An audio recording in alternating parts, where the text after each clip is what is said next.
The training hall fell silent as Cadet Maya Torres stepped onto the combat platform, a strip of dark cloth tied firmly across her eyes. Around the perimeter, cadets from 17 different species watched with a mixture of curiosity and concern. The Velthian instructor, Commander Zelthor, regarded her with his 4 crystalline eyes, mandibles clicking in what might have been disapproval. "This is highly irregular, Cadet Torres," he said, his translator rendering his chittering speech into perfect galactic standard. "The combat assessment is challenging enough with full sensory capacity." Maya adjusted the blindfold, her jaw set with determination. "With respect, Commander, I've been banned from sparring with other cadets for 3 weeks now.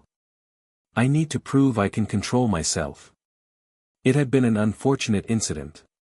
During a routine training exercise, Maya had accidentally broken her Centaurian partner's primary arm and cracked 2 ribs on her Tholian opponent.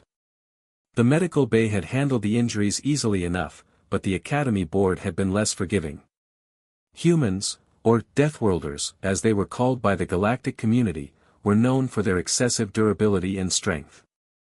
Earth's crushing gravity, toxic atmosphere rich with reactive oxygen, and brutal evolutionary pressures had forged humans into something the rest of the galaxy found somewhat terrifying. The combat bots activated with a mechanical whir. 3 of them, each programmed to match the fighting capability of an advanced cadet. Their optical sensors glowed red as they began circling her position. The crowd murmured. Most cadets struggled against a single bot. Maya dropped into a stance, weight distributed evenly, breathing steady. She'd spent the last 3 weeks in isolation training, meditating, learning to pull back the raw aggression that her species carried in their very DNA. Earth had taught humanity to fight or die, to push through pain, to keep moving when any sensible organism would surrender. Here, among beings from gentler worlds, that was a liability. The first bot struck. Maya twisted, feeling the displacement of air against her skin, hearing the subtle servo whine that betrayed the angle of attack. Her hand snapped out, deflecting the strike and countering with a palm strike that sent the bot staggering backward. She'd pulled the blow significantly, something that would have caved in a chest plate now merely disrupted the bot's gyroscopic balance. The second and third attacked simultaneously. Maya dropped low, sweeping one bot's legs while rolling away from the other strike. Her spatial awareness, honed by months of adaptation to the Academy's lower gravity, tracked each opponent by sound and air pressure alone. She rose smoothly, blocking a combination of strikes that would have overwhelmed most cadets even with sight. The watching crowd pressed closer.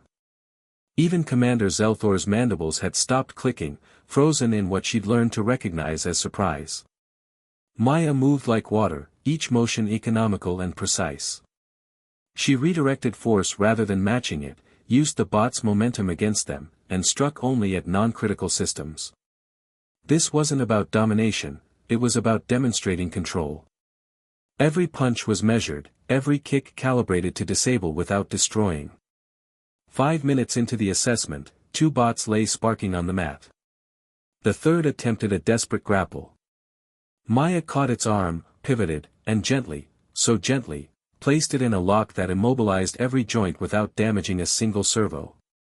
She held it there, breathing calmly, until the assessment timer chimed. The training hall erupted. Cadets from species she'd never seen showed their approval in ways she was still learning to interpret: chromatic displays, harmonic vibrations, even a few who simply stood in respectful silence. Maya removed her blindfold and released the bot. Commander Zelthor approached, his massive form somehow less intimidating now. "The ban is lifted, Cadet Torres," he said. "You have demonstrated something many Deathworlders struggle to learn, that true strength lies not in the capacity for violence, but in the wisdom of restraint." Maya saluted, her hand steady. She'd come from a world that had tried to kill her ancestors for millions of years, where every predator and pathogen had forged humanity into survivors.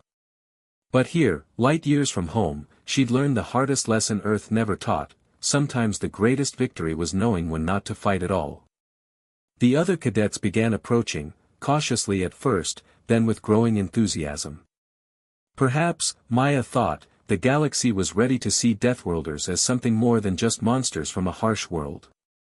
Perhaps they could be protectors too,